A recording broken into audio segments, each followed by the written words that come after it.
What is up, YouTube? Welcome back to Stocks by the Numbers. Wanted to come at you one last time tonight with just another big name in banking, company that I know a lot of people kept their eye on going into earnings as well, along with JP Morgan and Bank of America, and that company is Citigroup Incorporated, ticker symbol C on the New York Stock Exchange. Now, the stock closed here at $49.92, up 1.7% on the day, coming off an earnings beat. If we check the numbers, EPS reported $1.16, estimates were $1.14.4, so a nice little beat there. And if we look at the revenue, you see about $18 billion flat, above estimates of $17.96 billion. So this is what we're seeing across the board here in the banking sector, is that these businesses really seem to be rocking and rolling, and they're consistently growing and beating estimates.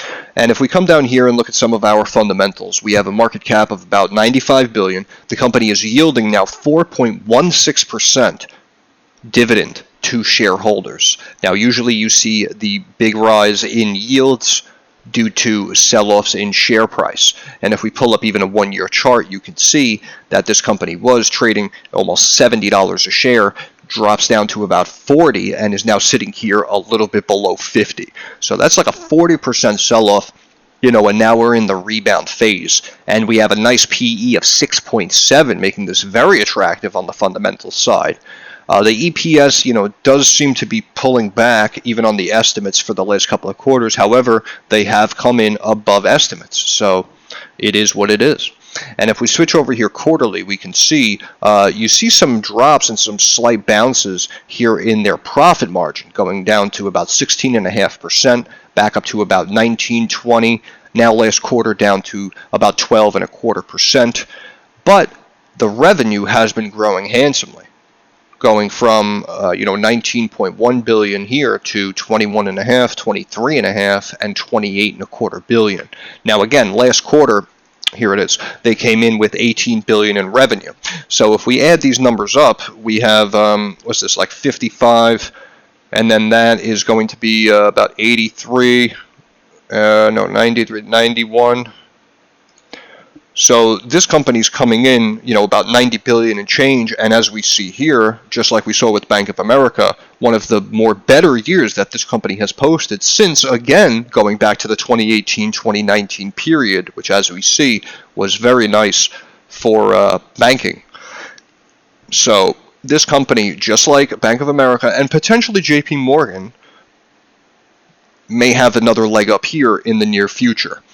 According to TradingView here, we have an overall buy here, looking at 56.25 price target. Again, that is tremendously undervalued. The stock can run up to 60, 70, no problem. Looking at the financials, nope. We go back up, and we wanted to look at the financials. Okay, we switch over here annually, and look at this. So we have a PE of 6.7, right? It was as high as about 12.5, 13 at times. It wasn't even there at times, but it was 5.9. Now we're up to 6.7 times earnings. The price to sales ratio is dead even. The price to cash flow sitting at 9.25, coming up from 1.6 to 5.6, but at times again was north of 20. So we are seeing some big swings up and down for Citigroup. However, on paper, the fundamentals look attractive, right? But more importantly, again, the business itself, as we always say, consistent increases quarter over quarter, year over year. They just had 3 phenomenal quarters in a row during for the year of 2022, and then the last quarter just came in, and even though revenue was down in comparison to the first 3 quarters, it was still above estimates, and now the annual revenue, again, north of 90 billion, brings them back into a pretty healthy zone that they were in just a few years back at 2018, 2019. So that's why I'm saying we could have a little bit of a financial rally here taking place inside of this first quarter, coming off of these healthy numbers within, I'd say, about the next 60 to 90 days conservatively. Could take longer and could continue for the next 6 to 12 months throughout the entire year of 2023. However, I do feel in the short term we may see some nice pops in the financial sector. Price to cash flow, was that where I was? Yeah, price to cash flow and price to book ratio, as we see here, 0.53, okay?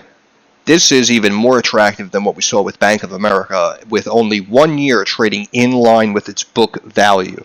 So again, the book value is if the company completely had to shut its doors and liquidate everything, that would be the value of the company per share. And as we see here with the stock trading sub $50, we're looking at a book value of about $100, which means you can buy a $100 stock right now. If it was to close its doors, you can buy it for $49.92. So looking at the price to book ratio, this hands down is the most attractive financial stock here, in my opinion, out of all, the larger financial institutions that we looked at today. Return on assets basically in line with all of their other competitors, right about 1%, a little sub 1%. It was up at 0.96. Now it's sitting at 0.66% return on assets. The return on equity was climbing to a nice healthy double digit here, almost 11%, has since pulled back to 7.8% sitting here currently. The return on invested capital, you're seeing a swing from as low as, well, it did go negative, but you're seeing a swing as low as 2.5% up to about 5%, which of course is 100% range. But it has since pulled back to about 3.5%, which, again, is low compared to where it has been historically for the last 6 or 7 years. But again, looking at the book value, looking at the PE, looking at the revenue coming in, it should be higher in my opinion. The operating margin, same thing, bouncing around in the 20s to the high 20s, dropping to 15.5%, spiking to 34.5%. Now back down to 24.25%. The net margin percentage, the profit margin we looked at before, and again has been bouncing around high teens, swings back negative, right back to high teens. It drops down to 12.33, up to 27. Now sitting here at 12.25%. Okay, so that's why even though it is swinging at certain times, I still have to say overall that this company, in my opinion, is undervalued. Right? And again, if we look here, they did have a big drop in 2021 going back, annual revenue 80 billion, but again, market cap 95 billion. So even looking at a bad year in 2021, the company is still undervalued when we do our market cap to annual revenue comparison. They're trading a little over, they're like 1.15 times 2021 revenue. Right, which is a pretty big discount. Now, if we fast forward to the year that just wrapped up, 2022, again, we looked at that last quarter that they just posted today with their beat. We did the quick arithmetic. They brought in about 90 plus billion for the year of 2022, now with a market cap of 95 billion. So this company, realistically, could easily double in value. It would be 100% justified, and could still potentially be viewed as undervalued. Take that to the bank, right? If we just double all of these numbers here, you're looking at a market cap of what, 190 billion. But they did 90 billion last year in revenue, right? So they'd be trading about 2.1 times annual revenue, which is actually considered undervalued even in the private sector.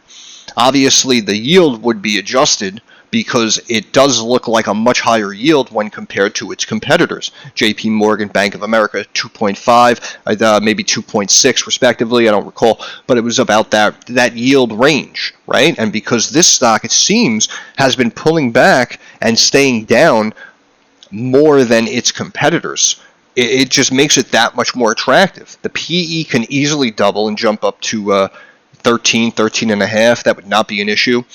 That's what I mean. Across the board, they really do look attractive, I have to be honest. As much as we may hate the banks and the financial sector overall, on paper, looking at these stocks, they do look attractive. If we switch over here to stock charts, we're looking at the daily. We're seeing an RSI above 70, just like we saw with JP Morgan. So you can run into a little short-term sell-off or volatility here. Because, I mean, this is a straight B line, looking even more of a straight line than we saw with Bank of America. So, I understand now with constant breaks above the top Bollinger Band, if this does just hesitate just slightly, even if it's for a day or two, and then continues to blast higher, because the MACD is still rising, but if we switch over here to the weekly, we come down here and we can see again MACD was potentially going to break but bounced and has been rising for the last several weeks, up 5.5% this week alone. And now we can see that the 50-day moving average 49.44, the stock closed well above that at 49.92. So we could still slowly have the potential to hit this top Bollinger Band of 51.37, especially in the short term. Now again, if it does stop where after the high RSI and hitting the resistance, if it does sell off and pull back and remain flat for a little while, remember, it is still on paper undervalued. So it's only going to be a matter of time, even if it takes a breather for a couple of days, that it's probably going to take another leg higher and return back to this level right here, the 200-day of 56.43. And again, this is speaking very conservatively, because on this channel, I know I'm talking about in the short term to give you guys a little strategy moving forward into the next week or two for how to play these financials. But overall, I do try to focus more on long-term investments for you guys, because it seems that there are so many other short-term traders out there. So, with all of these recommendations flowing in, there's only so many positions you can take. So sometimes you have to take a step back from the stressful short-term swing trades and option flips, and you have to focus on your long-term portfolio so that regardless of any volatility you deal with tomorrow or next year, you and your family are taken care of. You have it safely tucked away into brand name, consistently growing companies. And honestly, it looks like the financial sector is a place where you may want to consider tucking away some assets for the long term. Because again, in my opinion, this should easily be $90 to $100, conservatively speaking. And we're sitting here at $50. So that's why, see, a situation like this, in my opinion, this is one of the situations that I would consider stepping in with my assets if I had them currently. I don't, for the record, but if I did have some liquidity here, it really would be a situation like this, or even potentially a Bank of America, where I would accumulate some shares here at these levels and tuck them away for the long term. Switching over here to some, the top 10 owners of Citigroup, we can see Vanguard holding over 8.1%, BlackRock 4.75%. Of course, as we know, Vanguard and BlackRock, successful track records, and basically BlackRock, I feel like, always makes money. So anytime you see BlackRock having a stake in a company, you could definitely put that on the pro side, not the con side. This, I believe, is State Street holding about 4.4%, and Berkshire Hathaway holding 2.85%, right? So you have some big names, but it's funny because Vanguard here, it says 8.1%, right? But if you come down to the top 10 mutual fund holdings, you're seeing multiple Vanguard funds, right? 2.86%, 2.29%, so that's like 5%. We come down here, we have 0.8, 0.7, that's another 1.5, so now you're up to 6.5%, and then another 0.7, so that's 7.2%, right, that they're holding of Citigroup just in their mutual funds.